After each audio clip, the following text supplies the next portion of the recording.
టమాటా పచ్చడి చేసి చాలా రోజులు అయిపోయింది. అందుకనే ఈరోజు టమాటా పచ్చడి చేయాలని ఫిక్స్ అయిపోయాను అనమాట. నాకు స్టార్టింగ్లో పచ్చళ్ళు చేయడం అస్సలు రాదు, అంటే వచ్చు కానీ టేస్ట్గా చేయడం రాదనమాట. నేను చేసే మిస్టేక్ ఏంటంటే ధనియాలు, ఎండుమిరపకాయలు వేయించిన తర్వాత అందులోనే ఆనియన్స్ వేసేస్తాను. ఆనియన్స్ వేగిన తర్వాత టమాటోస్ వేస్తాను, అలా అన్నీ కలిపి వేయించేస్తాను. అందువల్ల టేస్ట్ అనేది రాదు. ఇంకా మా పక్కింటి అక్క వచ్చి ఒక టిప్ అయితే చెప్పింది, అన్నీ వేరువేరుగా వేయించుకుంటే టేస్ట్ అనేది బాగుంటుందంట. ఆ అక్క మాత్రం ఇలా చెప్పడం వల్లే నేను ట్రై చేశాను. నాకు అప్పటి నుంచి కూడా టేస్ట్గా అయితే వస్తున్నాయి.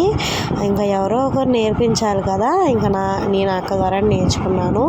నేను ఫస్ట్ ధనియాలని, ఎండుమిరపకాయలు, కొంచెం జీలకర్ర వేసి వేయించుకున్న తర్వాత పక్కన పెట్టేసుకొని ఆనియన్స్, ఎండుమిర్చి, అందులో చింతపండు కూడా వేసేసాను. తర్వాత లాస్ట్లో టమాటోస్ వేసి మగ్గించాను.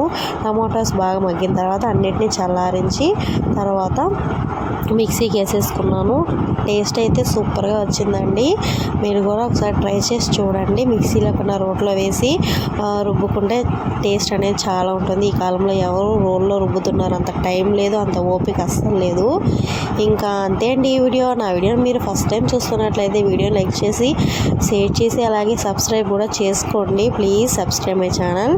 నన్ను మా ఆయన కామెంట్ చేస్తున్నారు, నువ్వు వీడియోస్ చేసుకుంటూ ఉంటావు కానీ నీకు డబ్బులు ఎప్పుడు వస్తాయి ఏంటి అని అడుగుతున్నారు. రావాలన్న కోరికండి. Bye bye.